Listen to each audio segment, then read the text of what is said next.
Good morning students. Standard 7માં English સબ્જેક્ટમાં unit number 2 step by સ્ટેપનું આજે આપણે પાર્ટ 3 જોશું. આપણે એક્ટિવિટી 7 સુધી શીખી લીધું છે, બરાબર છે? તો સ્ટુડન્ટ્સ, આપણે એક્ટિવિટી 8થી આજે શરૂ કરીએ છીએ. તો તમે બધા જ તમારી સાથે ટેક્સ્ટબુક અને પેન્સિલ લઈને બેસી ગયા હશો. ચલો, English textbook page number 23. Activity 8 મેઘા રાઇડ. મેઘા રાઇડ એટલે લાંબો પ્રવાસ. Gujarat is a progressive state. Progressive એટલે પ્રગતિશીલ, સ્ટેટ એટલે રાજ્ય. ગુજરાત એક પ્રગતિશીલ રાજ્ય છે. Ahmedabad is the largest city and centre of business in Gujarat. ગુજરાતમાં અમદાવાદ સૌથી મોટું શહેર છે અને વેપારનું કેન્દ્ર પણ છે. Gandhinagar is the capital of Gujarat. Capital એટલે રાજધાની.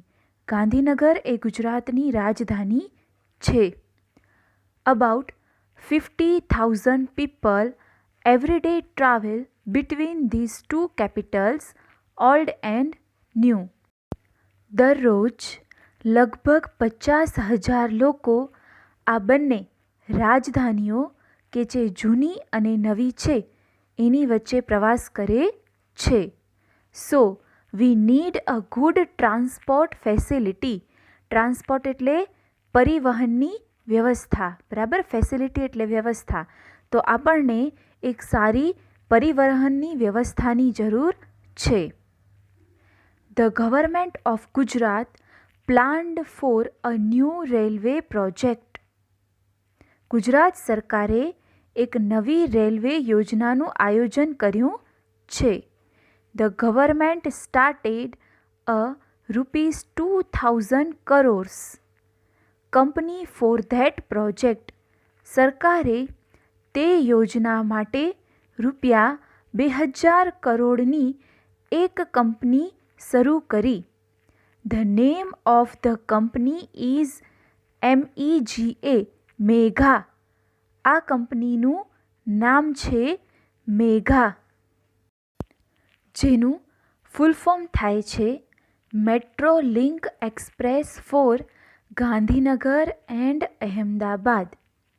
The cost for this project is about ₹1,200 crores. આ યોજનાનો ખર્ચ લગભગ ₹1,200 કરોડ છે. This metro rail project has 2 phases. Phases એટલે કે એના તબક્કા છે, બરાબર?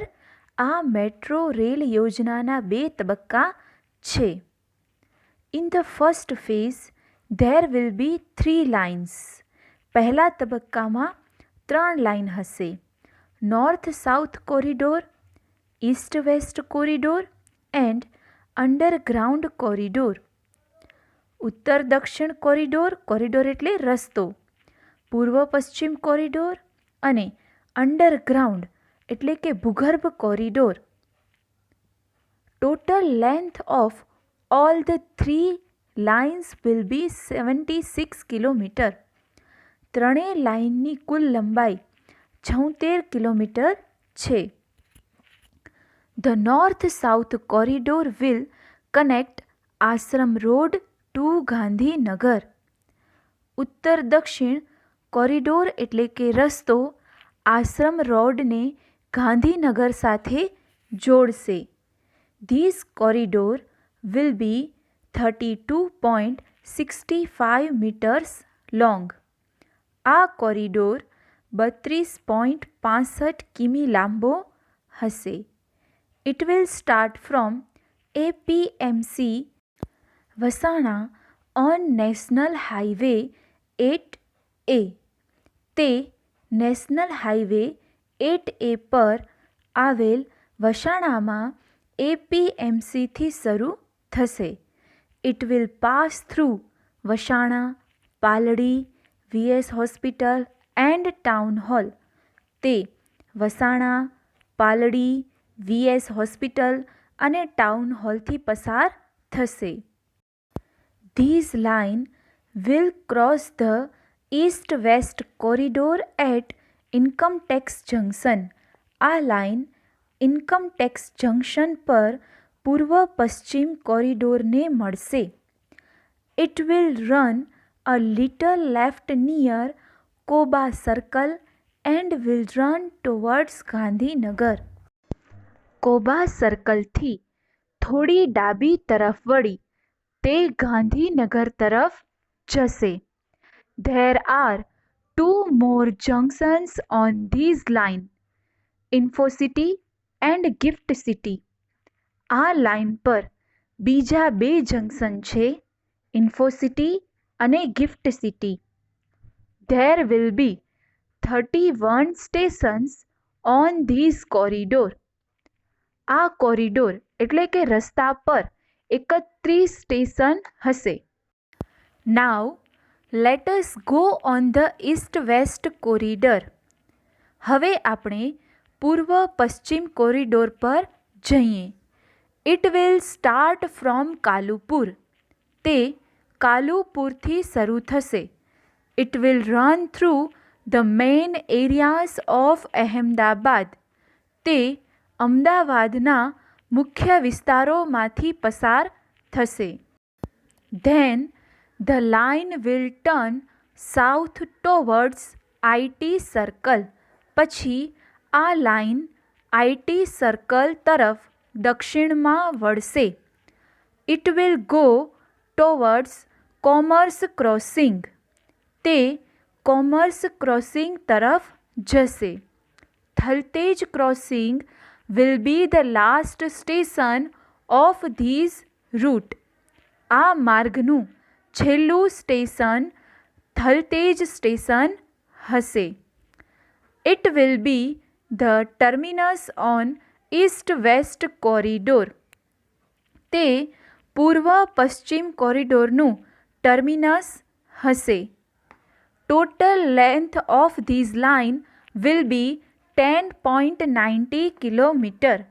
આ લાઇનની કુલ લંબાઈ 10.90 કિલોમીટર હશે. It will connect the eastern and western Ahmedabad. તે પૂર્વ અને પશ્ચિમ અમદાવાદને જોડશે. Most of the metro route will be on pillars and over bridges. મોટા ભાગનો મેટ્રો રૂટ થાંભલા અને ઓવરબ્રિજ પર હશે. This will be called elevated route. તેને elevated route એટલે કે ઊંચો માર્ગ કહેવામાં આવશે. The travelers will enjoy the beautiful scenes in the town. મુસાફરો શહેરના સુંદર દૃશ્યનો આનંદ માણશે. It will be a lovely view to see metro trains running on elevated tracks. ઊંચા પાટા પર દોડતી મેટ્રો ગાડીઓ જોવી એ એક સુંદર દૃશ્ય હશે. સ્ટુડન્ટ્સ, તમે તમારી ટેક્સ્ટબુકના પેજ નંબર 24 ઉપર એક પિક્ચર જુઓ છો અત્યારે, જેમાં regular train on track, metro rail on elevated track, underground metro. બરાબર છે? આ પિક્ચરમાં આપણે જોયું કે જે રેગ્યુલર ટ્રેન છે એ તો ટ્રેક પર ચાલે છે, બરાબર છે. પછી મેટ્રો ટ્રેન છે એ ક્યાં હોય છે? તો એલિવેટેડ ટ્રેક ઉપર એટલે કે ઓવરબ્રિજ. અને અમુક મેટ્રો ટ્રેન ક્યાં હોય છે? Underground. You will be able to travel without tickets in these metro rail. આ મેટ્રો રેલમાં તમે ટિકિટ વિના પ્રવાસ કરી શકશો. You can use smart card facility. તમે સ્માર્ટ કાર્ડ વાપરી શકશો. You can enter a station with your smart card. તમે સ્માર્ટ કાર્ડનો ઉપયોગ કરી સ્ટેશનમાં પ્રવેશી શકો છો. You swipe the smart card at your exit station, તમારા બહાર નીકળવાના સ્ટેશન પર તમે સ્માર્ટ કાર્ડ સ્વાઇપ કરશો, the system will automatically count the travel charges. આ જે વ્યવસ્થા છે, યાંત્રિક વ્યવસ્થા, તેની મેળે પ્રવાસનું ભાડું ગણશે. The trains will run without drivers, train driver વિના દોડશે. But you need not worry, પણ તમારે ચિંતા કરવાની જરૂર નથી. Technology will take care of your safety, technology તમારી સુરક્ષાની જવાબદારી લેશે. સીબીટીસી એટલે કે communications based train control signalling technology will make your travel safe. CBTC communication based train control signal technology તમારો પ્રવાસ સુરક્ષિત કરશે. All of the metro cars will B air conditioned, બધી જ મેટ્રો કાર જે કેવી હોય છે, એર કન્ડિશનવાળી હોય છે. The train will travel at the maximum speed of 110 kilometre per hour, metro train છે જે કલાકની અધિકતમ 110 કિમીની ઝડપે દોડશે. રેડી ફોર ધ રાઇડ, તૈયાર છો ને મેટ્રો ટ્રેનમાં પ્રવાસ કરવા માટે? તો સ્ટુડન્ટ્સ, મને લાગે છે કે હવે આ યુનિટ તમને બરાબર રીતે સમજાઈ ગયું છે. આ જે યુનિટ છે ને થોડુંક ઇન્ફોર્મેશનવાળું છે, માટે સ્ટોરી જેવું નથી, પણ એનામાંથી તમારે જ્ઞાન મેળવવાનું છે કે કેવી રીતે મેટ્રો ટ્રેન છે એની શરૂઆત કરવામાં આવી અને એનું સંચાલન બધું કેવી રીતે થાય છે. Next B, put a cross on the wrong option and make the statement true. Read aloud. જે પણ રોંગ સ્ટેટમેન્ટ છે એના ઉપર તમારે ક્રોસ કરવાનું છે અને ટ્રુ સ્ટેટમેન્ટ બનાવવાનું છે. First, east west oblique north south corridor will connect 2 parts of Ahmedabad. જેનું કરેક્ટ આન્સર શું આવે છે? Very good, east west. તો આપણે ક્રોસ શેની ઉપર કરશું? North south. Second, travellers will travel in mega trains with a ticket oblique smart card. શું આવશે answer? Very good, smart card. તો આપણે શેના ઉપર ક્રોસ કરશું? A ticket. Third, most of the metro trains will run on underground oblique elevated route. શું આવશે answer? હા, એલિવેટેડ રૂટ. તો આપણે ક્રોસ શેની ઉપર કરશું? Underground. 4, the mega trains will run with oblique without drivers. આ તો હવે તમને બરાબર રીતે આવડી જશે. શું આવશે આન્સર? વિધાઉટ. તો શેના ઉપર ક્રોસ કરશું? With. 5, the terminus for east west corridor will be Thaltej crossing oblique Kalupur. શું આવશે answer? Very good, Thaltej crossing. તો ક્રોસ આપણે શેની ઉપર કરશું? Kalupur. Next question is C. Answer the questions. Students, અહીંયા જે 5 ક્વેશ્ચન્સ આપેલા છે એના આન્સર તમારે યુનિટમાંથી ફાઇન્ડ આઉટ કરી અને તમારી ઇંગ્લિશની નોટબુકમાં હોમવર્ક તરીકે કરવાના છે.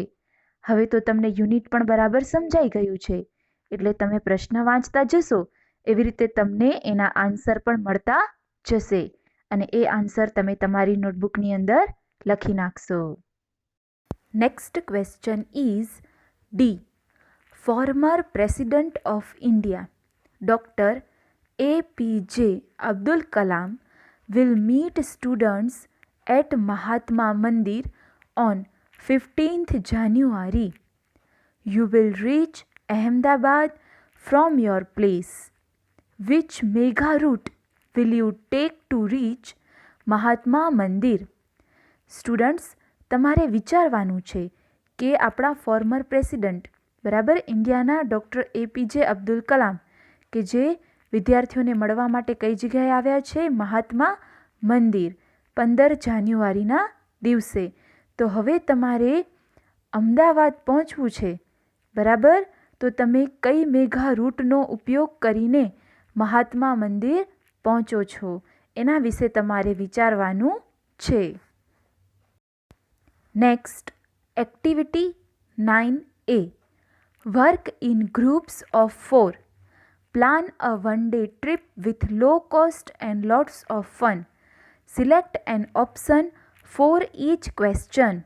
સ્ટુડન્ટ્સ, આ જે એક્ટિવિટી છે એ તમને તમારી રીતે કરવાની છે, બરાબર છે. આમ તો ગ્રુપ બનાવવાનું છે, પણ શાળાએ તમે આવતા નથી, માટે તમે ગ્રુપ બનાવ્યા વગર પણ જાતે વાંચતા જશો અને તમારી વન ડેની ટ્રીપ તમે બનાવશો, જે કેવી હશે?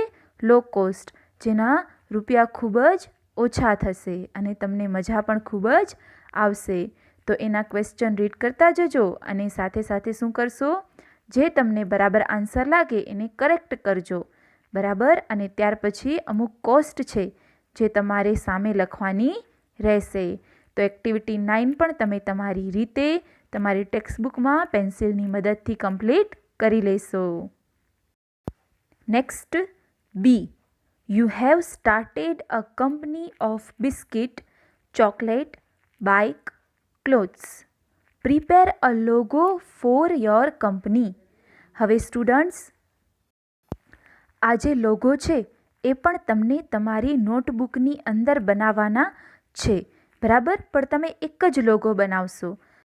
અત્યારે તમે જોઈ શકો છો અલગ અલગ પ્રકારના લોગો, જેમ કે બિસ્કિટનો લોગો તમે જોઈ શકો છો, ત્યાર પછી ચોકલેટનો લોગો તમારી સમક્ષ છે, ત્યાર પછી બાઇકનો લોગો તમારી સમક્ષ છે, ત્યાર પછી ક્લોથ્સનો લોગો તમારી સમક્ષ છે.